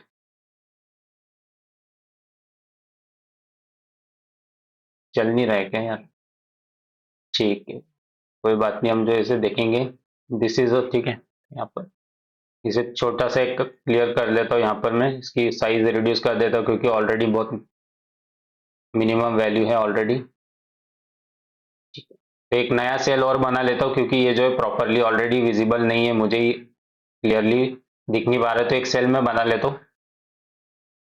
तो इसी स्टेप के बाद हमारा जो है न्यू इम्प्रूव्ड सेल आ जाता है, ठीक है। कौन सा ये है, सेकंड इम्प्रूवमेंट, ये हमारा आ जाता है सेकंड इम्प्रूवमेंट सेल। और इसकी जो है वैल्यूज में यहाँ पर प्रॉपरली लिख देता हूँ, सेकंड इम्प्रूवमेंट सेल, ये जो है हमारा, जैसे हमारा फर्स्ट इम्प्रूवमेंट सेल आया था, उसी तरह सेकंड इम्प्रूवमेंट, ये हमारा सेकंड इम्प्रूवमेंट सेल है, सेकंड इम्प्रूवमेंट सेल, ठीक है। तो यहाँ पर इनकी मैं वैल्यूज एक एक करके असाइन कर देता हूँ, जैसे कि हमने जो वैल्यूज निकाली थी कौन कौन सी। तो सबसे पहले जो P1W1 सेल के लिए हमारी वैल्यू निकल के आई थी वो थी 50। उसी तरह हमारी कौन से सेल के लिए 20 निकल के आई थी, P1W4 के लिए हमारी निकल के आई थी 20। उसी तरह और कौन से सेल के लिए, P2W2 के लिए हमारी क्या निकल के आई थी, वैल्यू 20 निकल के आई थी। फिर P2W3 के लिए हमारी वैल्यू निकल के आई थी 70, ठीक है, 70 एज इट इज रही थी। और फिर कौन से सेल के लिए हमारी वैल्यू निकली थी, P3W2 के लिए वैल्यू हमारी हो गई थी 60। और उसी के साथ P3W4 के लिए हमारी वैल्यू हो गई थी 120। तो इस तरह से हमारी कुछ वैल्यूज निकल के आ गई थी। तो अब हमारा ये जो है सेकंड इंप्रूवमेंट सेल आ गया, लेकिन इसके वजह से ये नहीं है कि हमारा क्वेश्चन यहीं पर एंड हो गया। अब क्यों हमारा क्वेश्चन यहाँ पर एंड नहीं हो रहा है, क्योंकि अगर हम प्रॉपरली इसे देखें तो ये जो हमारी वैल्यूज थी, ठीक है, हाईलाइट कर देता हूँ मैं से, ये जो हमारी अपॉर्चुनिटी कॉस्ट थी, ये जो प्रीवियस केस में, ठीक है, ये अगर देखें -210 -100, तो ये इसकी वैल्यूज किस तरह से आई थी, नेगेटिव अपॉर्चुनिटी कॉस्ट आई थी, जबकि हमारी अपॉर्चुनिटी कॉस्ट किस तरह से आनी चाहिए, पॉजिटिव। जब हमारी पॉजिटिव अपॉर्चुनिटी कॉस्ट आएगी तभी हम कहेंगे कि this particular solution is a feasible solution. अब क्योंकि ये सॉल्यूशन फिजिबल नहीं था, तो ये जो इम्प्रूव्ड सेल बन के हमारे सामने जो आया, अगेन उसी में वही प्रोसीजर फॉलो करेंगे। कौन सा प्रोसीजर मैं आपको शो करता हूँ, ठीक है, इसमें अगेन वही प्रोसीजर हम फॉलो करेंगे। कौन सा है, ठीक है। तो सबसे पहले रो रो वैल्यूज फाइंड करेंगे। रो वैल्यू क्यों फाइंड करते हैं, ठीक है, रो वैल्यूज और कॉलम वैल्यूज। तो रो वैल्यूज एंड कॉलम वैल्यू से हमें जो है ऑक्यूपाइड सेल की, ठीक है, ऑलरेडी हमारे पास ऑक्यूपाइड सेल्स है और उनकी यूनिट भी उन पर असाइन है, लेकिन इससे क्या होता है, ठीक है, फॉर ऑक्यूपाइड सेल्स के लिए हम क्या यूज करते हैं, एक बार फिर से मैं बता देता हूँ। ये वाला एक्सप्रेशन हम जो यूज करते हैं for occupied cells, CIJ is equal to UI plus VJ। तो इस एक्सप्रेशन से जो है हमारे रो वैल्यूज आ जाती है और कॉलम वैल्यूज आ जाती है। जब ये रो वैल्यूज कॉलम वैल्यूज आ जाती है तो हम जो है अपॉर्चुनिटी कॉस्ट को फाइंड करते हैं। तो अपॉर्चुनिटी कॉस्ट जब अगर हमारी पॉजिटिव आएगी तो हम कहेंगे हमारा सॉल्यूशन क्या है, ऑप्टिमम सॉल्यूशन है। और सपोज हमारी पॉजिटिव वैल्यू नहीं आती है, नेगेटिव अपॉर्चुनिटी कॉस्ट आएगी, तो फिर से हमें अगेन एक और एक इंप्रूवमेंट लेना पड़ेगा। तो आइए देखते हैं कि हमें क्या अगेन फिर से एक इंप्रूवमेंट लेना पड़ेगा या नहीं लेना पड़ेगा। तो यहाँ पर हमारी रो 1 की वैल्यू, रो 2 की वैल्यू, रो नंबर 3 की वैल्यू, इसी तरह यहाँ पर कॉलम 1 की वैल्यू, कॉलम नंबर 2 की वैल्यू, कॉलम नंबर 3 की वैल्यू, कॉलम नंबर 4 की वैल्यू, ठीक है। तो इस एक्सप्रेशन का यूज करेंगे और ये सारी वैल्यूज को फाइंड करेंगे। तो सबसे पहले हमारी स्टेप्स क्या होगी, तो सबसे पहले हम आइडेंटिफाई कर लेंगे कि हमारे ऑक्यूपाइड सेल कौन कौन से हैं। ऑक्यूपाइड सेल हमारे कौन से हैं, P1W1, फिर हमारा है P1W4, ठीक है, उसी तरह P2W2, P2W3, अगेन फिर हमारा P3W2, फिर अगेन हमारा P3W4, ठीक। तो जैसे कि मैंने थोड़ा सा आपको अगर इसी वीडियो में जो है मैंने डिटेल में समझाया कि हमने किस तरह से ये जो है U1 एंड V1 की वैल्यू फाइंड करते हैं। तो अब जो है मैं इतना डिटेल में नहीं जाऊंगा, हम जो है क्योंकि वीडियो वीडियो जो है अननेसेसरी लेंदी ना बने, हमें जो है वीडियो को छोटा इसलिए रखना है कि आप जो है इसे आसानी से कवर कर पाए। तो हम डायरेक्टली इसकी मैं जो है वैल्यूज को लिख देता हूँ और एक बार आपको एक एग्जांपल भी शो कर देता हूँ कि इसकी वैल्यू हम किस तरह से फाइंड कर रहे हैं, ठीक है। तो ये P1W1 हमारा ऑक्यूपाइड सेल है। तो CIJ की वैल्यू क्या हो जाएगी, यहाँ पर एक बार डिटेल में फिर से बता ही देता हूँ मैं। इसकी वैल्यू हो जाएगी C1 इक्वल्स टू U की वैल्यू 1 प्लस V की वैल्यू 1, और C1 और ये कॉलम नंबर 2 है, ठीक है। P1 नहीं, बराबर ही लिखा था, गलत गड़बड़ कर दी, बराबर ही लिखा था जो भी लिखा था। तो 190 इस सेल की वैल्यू है, U1 की वैल्यू, ठीक है। अगर हम देखें यहाँ पर, अगर आप देखेंगे तो ये एक चीज मैं बताना भूल गया। अब हम क्या करेंगे, जैसे ये अलोकेशन है तो इसमें देखेंगे कि कौन से रो या कॉलम में मैक्सिमम अलोकेशन है। तो रो 1 में अगर हम देखें तो मैक्सिमम अलोकेशन 2 है, and same goes with the row number 2 and 3। उसी तरह अगर हम देखें तो जितने भी रो एंड कॉलम है उसमें कितने मैक्सिमम 2 ही अलोकेशन है। तो हम अगर हम चाहे तो रो 1 को भी, इसमें जो है रो 1 को भी जो है अगर आप चाहे किसी भी रो को जो है जीरो वैल्यू असाइन कर सकते हैं। तो मैंने यहाँ पर रो 1 को असाइन कर दिया क्योंकि मैंने रो 1 से स्टार्ट किया है। तो U1 की वैल्यू यहाँ पर 0 आ गई प्लस V1, तो V1 की वैल्यू यहाँ पर क्या आ गई, 190। किसकी वैल्यू आ गई यहाँ पर, V1 की 190 आ गई, ठीक है। उसी तरह मैं भी ये जो है लिखते जाता हूँ डायरेक्टली। आई होप कि आपको समझ में आ गया होगा, अननेसेसरी वीडियो लेंदी ना हो उसके लिए मैं डायरेक्टली वैल्यूज को लिख देता हूँ। तो इसके थ्रू हमारी जो है V3 की वैल्यू निकल के आ जाएगी, जो कि होगी 400 V3 की वैल्यू यहाँ पर मैं लिख भी देता हूँ। उसी तरह इसके थ्रू हमारी वैल्यू निकल के आ जाएंगी P2W2 के वजह से। ये क्या लिखा था मैंने, P1W4, तो P1W4 से किसकी वैल्यू निकल रही है, जस्ट मेरी P1W4।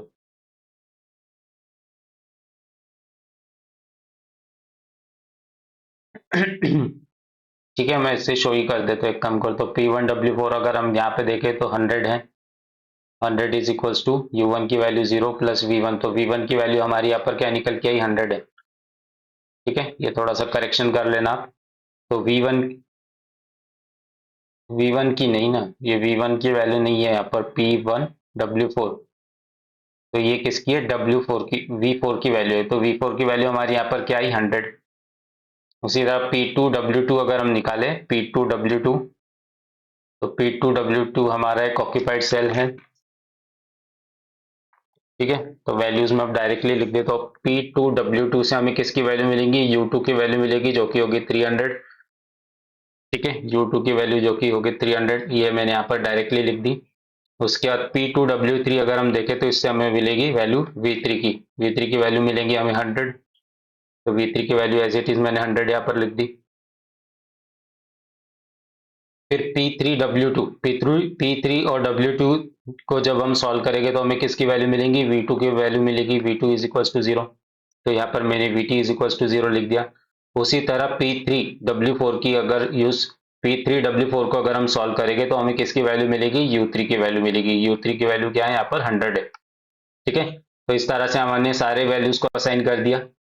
ओके, अब हम क्या करेंगे, अनऑक्यूपाइड सेल के लिए अपॉर्चुनिटी कॉस्ट को निकालेंगे। तो अगेन मैं इसी का यूज करूंगा, इसी टेबल का यूज करूंगा। ठीक है, अब हम जो है ये डायरेक्टली जो है इनकी सारी वैल्यूज जो है असाइन करेंगे, किसमें, अनऑक्यूपाइड सेल की वैल्यूज को फाइंड करेंगे और असाइन करेंगे। तो फॉर अनऑक्यूपाइड सेल, जब भी हमें अनऑक्यूपाइड सेल फाइंड करना हो तो हम इस एक्सप्रेशन का यूज करते हैं। एक बार मैं बता देता हूँ आपको अनऑक्यूपाइड सेल। तो यहाँ पर आपका अनऑक्यूपाइड सेल कौन सा है, इसके लिए एक्सप्रेशन जो हम यूज करते हैं, del I J minus you I plus V J. तो इसको मैंने डिटेल में एक्सप्लेन किया इसी वीडियो में, तो आई होप कि आपने जो है प्रॉपरली उसे सुना होगा कि किस तरह से मैंने उसे प्रॉपर डिटेल में बताया कि इसे हमें रीड भी किस तरह से करना है। तो मैं डायरेक्टली अगर हम देखें अनऑक्यूपाइड सेल हमारे यहाँ पर कौन कौन से हैं, सबसे पहले उन्हें मैं मेंशन कर देता हूँ, P1W2, P1W3, फिर P2W1, P2W4 हमारा अनऑक्यूपाइड सेल है, P3W1 हमारा अनऑक्यूपाइड सेल है, उसी तरह P3W3 हमारा अनऑक्यूपाइड सेल है।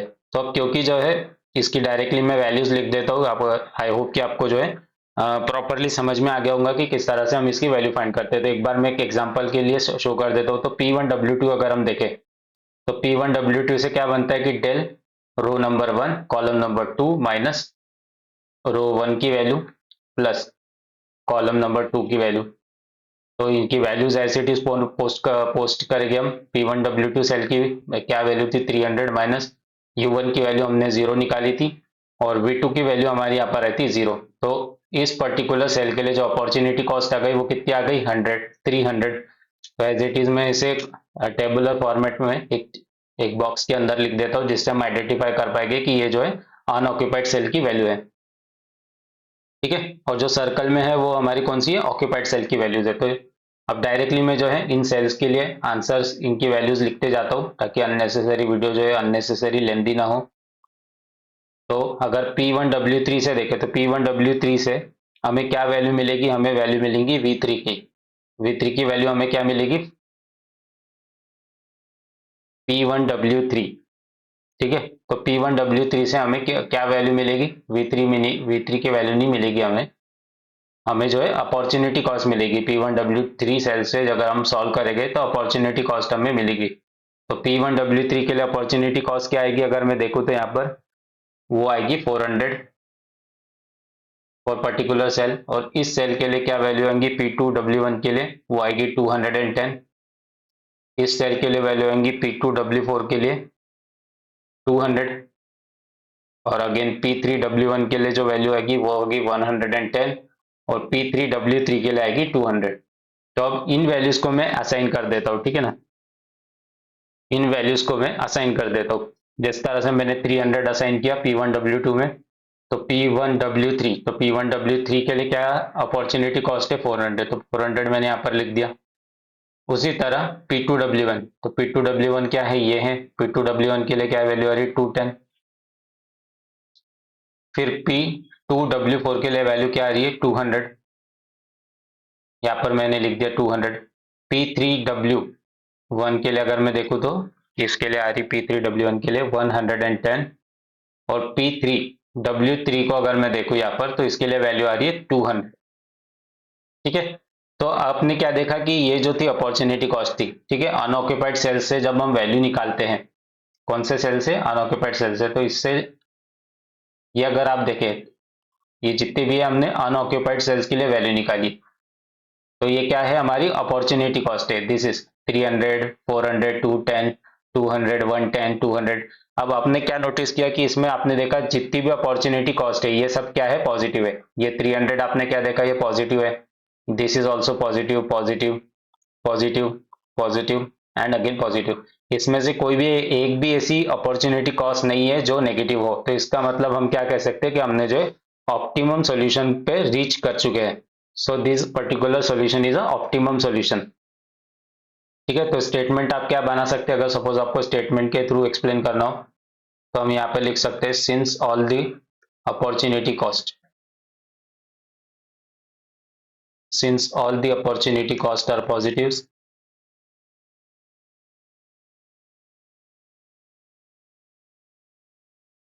opportunity cost are positive, therefore the solution is a, therefore the solution is optimum। तो ये सॉल्यूशन कैसा है, एक ऑप्टिमम सॉल्यूशन है। टू फाइंड ऑप्टिमम प्लान और ऑप्टिमम शेड्यूल, अब हम क्या करेंगे, टू फाइंड ऑप्टिमम प्लान। ठीक है, इस वीडियो में हम इस क्वेश्चन को एंड ही कर देते हैं अब एट लास्ट, अदरवाइज अननेसेसरी एक और video banana is not, I don't think so it is a good idea. इसी में हम इसे एंड कर देते हैं क्योंकि हम जो है एंड पर इसके पहुंच चुके हैं, तो ऑप्टिमम शेड्यूल और ऑप्टिमम प्लान को एंड टू एंड हम निकाल ही लेते हैं। ठीक है, तो अब हमारे यहाँ पर क्या क्या आ जाएगा, तो इस तरह से आपको टेबल बनाना पड़ेगा जहां पर आपका सबसे पहले हम सोर्स लिखेंगे, एक डिफरेंट कलर यूज करता हूँ, सोर्स, फिर आपका डेस्टिनेशन, नंबर ऑफ यूनिट्स और आपकी यहाँ पर कॉस्ट। ठीक है, तो सोर्स अगर हम देखें तो सोर्स में हमारे क्या कहते हैं, टेबल को ही देखना है, टेबल्स के थ्रू। अरे यार कहाँ पर चले गए ये सब। हम्म,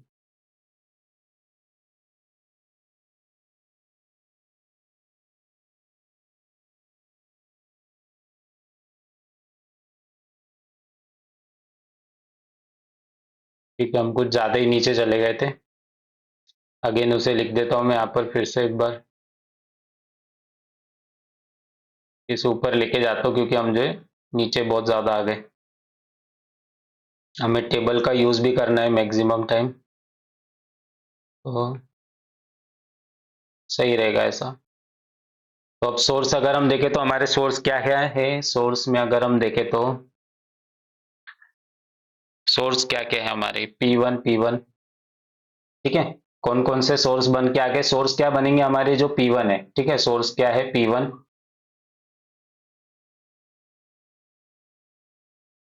ठीक है, एक बार इसे भी एक्सप्लेन कर देता हूँ डिटेल में। तो सोर्स क्या हमारे, जैसे सोर्स है P1, क्या यार फिर से ये बार बार ये क्या इश्यू हो रहा है। तो ये सोर्स अगर आपका P1 है तो सबसे पहले ये सोर्स, ये P1 कहाँ पर जा रहा है, आपकी डेस्टिनेशन W1 पे।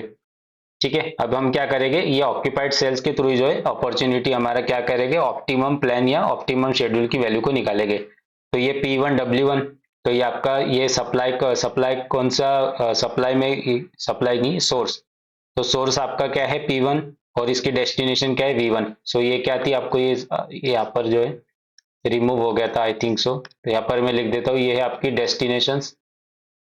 इस चीज का भी आपको ध्यान रखना है आप जब क्वेश्चन सॉल्व करेंगे, ये जो है डेस्टिनेशन है और ये आपके सोर्स है, यहाँ पर मैं लिख देता हूँ सोर्स। ठीक है, तो ये सोर्स है आपके और डेस्टिनेशन। तो पहला सोर्स क्या है P1 और उसकी डेस्टिनेशन W1, फिर सेकंड पहला उसी रो में सोर्स है P1 और फिर डेस्टिनेशन है W4। ठीक है, ये कहाँ से ला रहे हैं हम, जो भी है ये सोर्स एंड डेस्टिनेशन, ये अगर आप देखें तो ऑक्यूपाइड सेल्स की वैल्यूज को हम ले रहे हैं। तो P1 W1 अगर आप देखें तो P1, ठीक है, हम जो प्रॉपर टेबल में ही लिखता हूँ तो P1 W1 ये सोर्स था, इसकी डेस्टिनेशन V1 थी। ये P1 इसका सोर्स था, इसकी डेस्टिनेशन थी W4। ये P2 इसका सोर्स था। ठीक है, एज इट इज आपको समझ में आ गया होगा आई थिंक सो अभी। फिर P3 नहीं, P2 ही है, P2 W3, फिर हमारा P3 और W2। तो हम ये क्या कर रहे हैं, ऑक्यूपाइड सेल्स के बारे में ही लिख रहे हैं। ठीक है, एज इट इज, ये कोई रॉकेट साइंस नहीं है, लेकिन हम जो है ये अगर देखें तो ये ऑक्यूपाइड सेल्स की वैल्यू को ही लिख रहे हैं हम।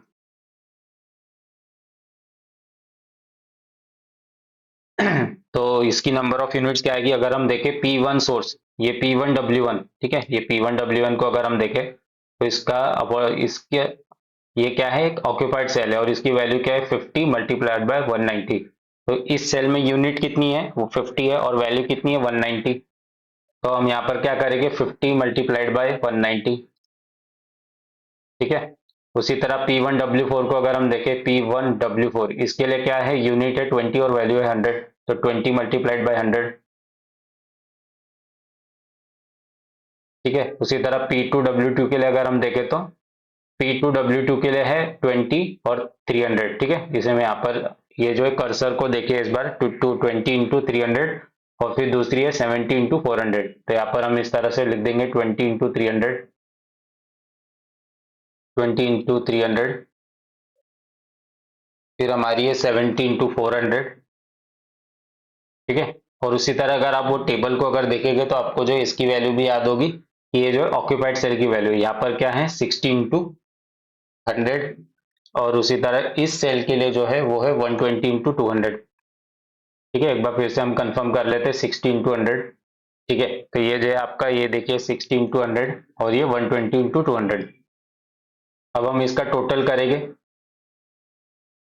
तो हमारे यहाँ पर टोटल क्या आएगा, ये आएगा 9500, ये आएगा हमारा 2000, ये 326, ये आएगा 6000, ये आएगा 7 4 28,000 और ये आएगा आपका 6000, ये आपका आएगा 12 2 24 तो टोटल यहाँ पर अगर हम देखें हमारा टोटल जो आ रहा है वो है एक्चुअली में 75,500। This is our total. ठीक है, अब ये जो स्टेप यहीं पर ही क्वेश्चन एंड नहीं होता है, इसके पहले जो है सबसे पहला हमारा इनिशियल बेसिक फिजिबल सॉल्यूशन जो आया था। ठीक है, तो सबसे पहला हमारा एलसीएम मेथड के थ्रू जो हमारा इनिशियल बेसिक सॉल्यूशन आया था वो उसकी वैल्यू हम लिख देते हैं यहाँ पर, इनिशियल बेसिक फिजिबल सॉल्यूशन। तो उसकी वैल्यू कितनी आई थी यहाँ पर 83,000 आई थी। ठीक है ना, एक बार मैं कंफर्म कर लेता हूँ, जस्ट मिनट, यस 83,000 आई थी। उसके बाद अगर हम देखें, ठीक है, और जो सेकंड सेल था हमारा, सेकंड सेल मतलब तो जैसे कि एलसीएम मेथड के थ्रू हमारा इनिशियल बेसिक फिजिबल सॉल्यूशन आया था 83,000। ठीक है, तो स्टार्टिंग से ही दिखा देता हूँ एक बार मैं आपको, कहाँ पर हमने कहाँ से सॉल्व किया है। ठीक है, तो यहाँ पर हमने देखिए ये जो था हमारा 83,000 आया था इनिशियल बेसिक फिजिबल सॉल्यूशन। ठीक है, ये देखिए इस तरह से। उसी तरह फिर हमारा एक और जगह जो है हमारा इनिशियल बेसिक फिजिबल सॉल्यूशन निकलेगा। तो इनिशियल बेसिक फिजिबल सॉल्यूशन, ठीक है, कहाँ पर निकलेगा यार। ठीक है, तो यहाँ पर फिर हमारा एक और ये जो फर्स्ट इंप्रूवमेंट सेल आया था, ठीक है, यहाँ पर भी हमारा एक इनिशियल बेसिक फिजिबल सॉल्यूशन निकलेगा। अगर आप इसे मल्टीप्लाई करेंगे, जैसे कि एक बार मैं आपको शो ही कर देता हूँ इनिशियल बेसिक फिजिबल सॉल्यूशन, जिस तरह से एक लास्ट में हमने टेबल बनाया है वैसे ही यहाँ पर आपको मल्टीप्लीकेशन करने की जरूरत है, जैसे कि 30 इंटू 190, फिर उसके बाद 40 इंटू 100, उसके बाद 20 इंटू 700, फिर 70 इंटू 400, और फिर आपका 80 इंटू 100, और फिर आपका 100 इंटू 200। तो इससे आपका का जो इनिशियल बेसिक फिजिबल सॉल्यूशन आपका निकल के आएगा। अब इसका टोटल मैं यहाँ पर लिख देता हूँ ताकि मेरे लिए आसानी हो।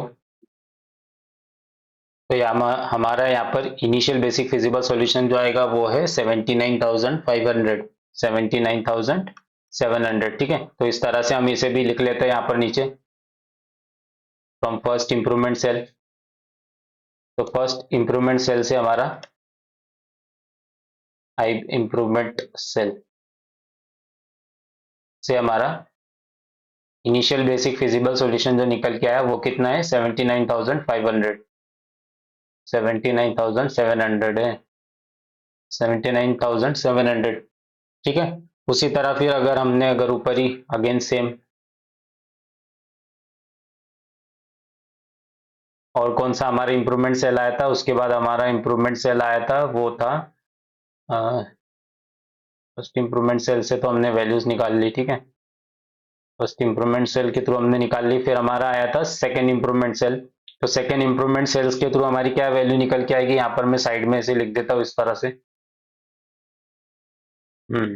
ठीक है। तो यहाँ पर हम क्या करेंगे, अगेन वही similar, source multiplied by destination, तो 190 एंड 20 इंटू 100, 20 इंटू 300, 70 इंटू 400, फिर हमारा आया था 60 इंटू 100, और उसी तरह 120 मल्टीप्लाइड बाय 200, ठीक है। 50, 20, 20, 70, 60, 120, 190, 100, 300, 40, 400, 100, 200, ठीक है। अगेन आई थिंक हमने जो सिमिलर सेल ले लिया, ठीक है। ये वाला सेल नहीं लेना था हमने, इसके पहले का जो सेल था हमारा, ठीक है। ये इसके पहले जो इम्प्रूवमेंट सेल आया था कौन सा था वो, 75,000, जिसमें हमारा था 75,500 आएगा। कौन सा सेल हमने मिस कर दिया यहाँ पर,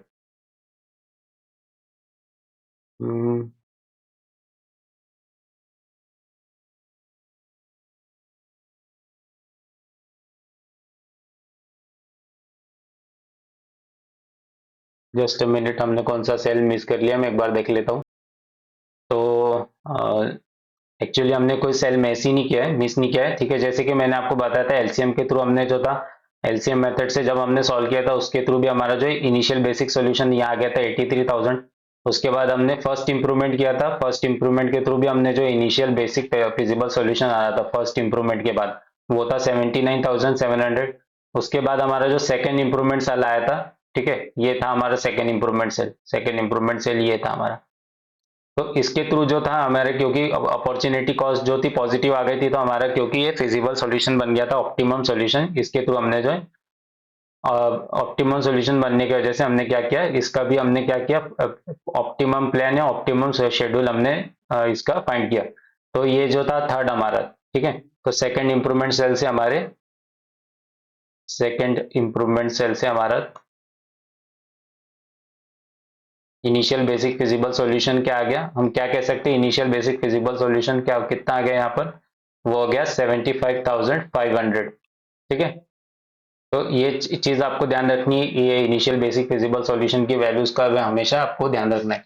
अब ये वैल्यूज अब जब हमारी आ गई है, तो इसका जब अब हम जो है एंडिंग पार्ट पर है इस क्वेश्चन के, तो लास्ट में हम क्या करेंगे, इसी के जस्ट इसी के नीचे करता हूं मैं।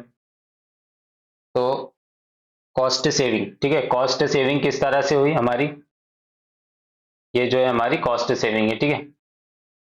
पहले हमारी कॉस्ट कितनी आ रही थी 83,000, फिर हमारी कॉस्ट कितनी है 79,700, फिर सेकेंड इंप्रूवमेंट सेल से हमारी कॉस्ट कितनी निकल के आई 75,500। अब लास्ट वाला पार्ट जो है हमारी सोल्यूशन का, इसमें होगा first improvement cell, first improvement cost saving is equals to, इस तरह से लिखेंगे हम, first improvement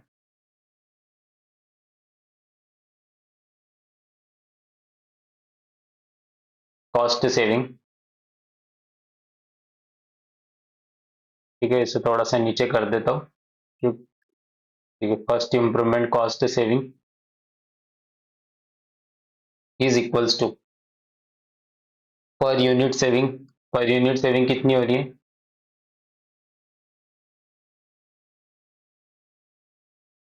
110, multiplied by number of units shifted, number of units shifted, number of unit shifted हमारी कितनी है 30। तो इससे हमारी क्या वैल्यू निकल के आ गई, फर्स्ट इंप्रूवमेंट के लिए कॉस्ट सेविंग हमारी निकल के आई 110 multiplied by 30 and is equals to 3300। अब आप सोच रहे होगे कि 110 और ये 30 मैंने किस तरह से ले ली, तो एक बार फिर से आपको मैं शो कर देता हूँ।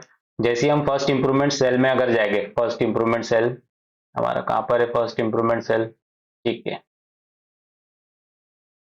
तो ये जो फर्स्ट इंप्रूवमेंट सेल आ रहा है, तो ये फर्स्ट इंप्रूवमेंट सेल में अगर आप देखेंगे तो ये हमने इंप्रूवमेंट क्यों किया, ये जो हमारा टेबुलर फॉर्म में जो क्वेश्चन था इसे हमने हमने इसमें इंप्रूवमेंट क्यों किया एक्चुअली में, तो ये मैं आपको शो करता हूँ। इसमें हमने इंप्रूवमेंट इसलिए किया क्योंकि हमारी जो ये अपॉर्चुनिटी कॉस्ट थी कितनी थी, -110, ठीक है।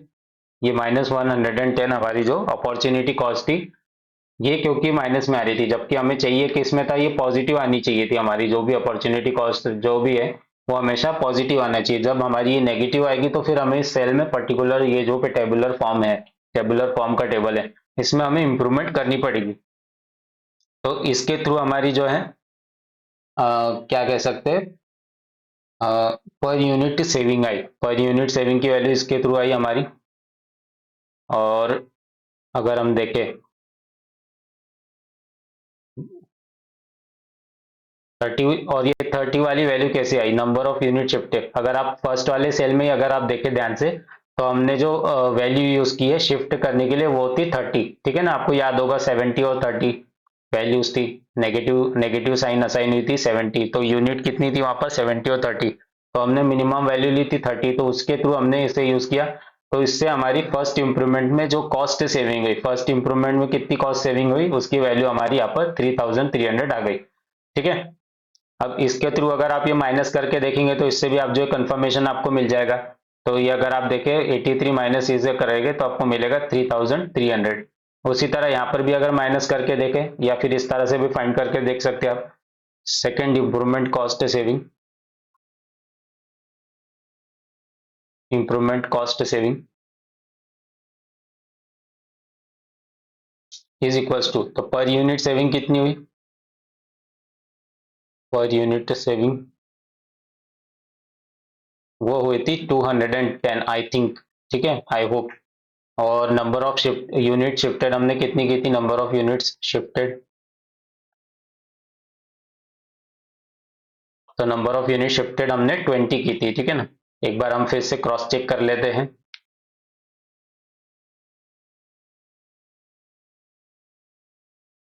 -210 था और हमने इसके लिए शिफ्ट की थी 20, ठीक है, दिस इज करेक्ट। तो हमारे यहाँ पर टोटल कितना आएगा 210 मल्टीप्लाइड बाय 20, तो हमें क्या मिलेगा 21 मल्टीप्लाइड बाय 2 42, और ये 00, तो 4200। तो क्या ये डिफरेंस यहाँ पर 4200 का डिफरेंस है। अगर हम यहाँ पर चेक करें तो 00, 7 में से 5 गया 2, और 79 में से 4 गया, 79 में से 75 गए तो यहाँ पर 42, तो ये हमारा ये जो डिफरेंस यहाँ पर आ रहा है ये जो है करेक्ट डिफरेंस है, ठीक है। तो दोनों ने जो है एक दूसरे को इससे हमने कंफर्म कर लिया, तो ये हमारा क्वेश्चन जो है यहाँ पर एंड हो जाता है, ठीक है। तो हमारी जो इम्प्रूवमेंट कॉस्ट जो है इसके थ्रू हमने निकाल लिए, ठीक है। तो इस क्वेश्चन के लिए इतना ही था, ठीक है। तो अगर आप देखें तो क्वेश्चन जो है बहुत ज्यादा कॉम्प्लिकेटेड हो गया है क्वेश्चन, ठीक है। तो इसे जो है प्रॉपर एक सीक्वेंस में आपको शो करूंगा। तो ये अगर आपको सपोज ये क्वेश्चन अगर कॉपी करना हो तो ये आपके लिए भी जो है अगर मैं चाहूँ तो इसे स्क्रीनशॉट लेने को अगर आपको बोलूँ तो ये बहुत ज़्यादा कॉम्प्लिकेटेड हो जाएगा। तो एक पेजेस पे जो मैंने लिखा है उसके थ्रू मैं आपको जो है इसे लेके जाऊंगा ताकि आप जो है इसकी कॉपी एज इट इज कर पाए, ठीक है। तो ये मैंने बहुत ज़्यादा डिटेल में इसको आपको जो है शो किया। सबसे पहले हमने स्टार्टिंग क्या की, एलसीएम मेथड से ऑक्यूपाइड सेल निकाले, ऑक्यूपाइड सेल की वैल्यू के थ्रू हमने जो है अपॉर्चुनिटी कॉस्ट को निकाला, लेकिन अपॉर्चुनिटी कॉस्ट किस तरह से आ रही थी, नेगेटिव वैल्यू आ रही थी, तो फिर हमने इसमें इंप्रूवमेंट में ले गए। अगेन फिर जब हमने इंप्रूवमेंट में ऑक्यूपाइड सेल की वैल्यू निकाली, फिर ऑक्यूपाइड सेल के बाद हमने अनऑक्यूपाइड सेल की वैल्यूज निकाली, अपॉर्चुनिटी कॉस्ट निकाली, लेकिन अपॉर्चुनिटी कॉस्ट किस तरह से आई, यहाँ पर देखिए -110। अब ये क्योंकि -110 आई तो इसकी वजह से अगेन फिर हमें क्या करना पड़ा, अगेन एक और इंप्रूवमेंट सेल लेके जाना पड़ा। फर्स्ट इंप्रूवमेंट सेल इस तरह से हमने इंप्रूव किया, फिर अगेन हमें सारी वही प्रोसेस हमने फिर से रिपीट की, फिर अगेन हमें सेकंड इंप्रूवमेंट सेल पे जाना पड़ा। फिर एट लास्ट जब हम सेकंड इंप्रूवमेंट सेल पर आए तब हमें जो है पॉजिटिव अपॉर्चुनिटी कॉस्ट मिली। तो पॉजिटिव अपॉर्चुनिटी कॉस्ट आने पर जो है हमारा मोदी मेथड एंड हो जाता है। उसके बाद जो सिर्फ आपका रह जाता है वो एट लास्ट में जो बचा रहता है बस वही रहता है कि आपको जो है कॉस्ट पता लगानी रहती, कॉस्ट सेविंग एक्चुअली में कितनी की हुई है। तो cost initial basic feasible solutions की वैल्यू निकालते हैं, कॉस्ट सेविंग की वैल्यूज निकालते हैं और आपका इस तरह से ये सॉल्यूशन एंड हो जाता है। तो इस वीडियो के लिए बस इतना ही था। सपोज आपको अगर कुछ भी डाउट होगा तो आप जो है कमेंट सेक्शन में मुझे पूछ सकते हैं।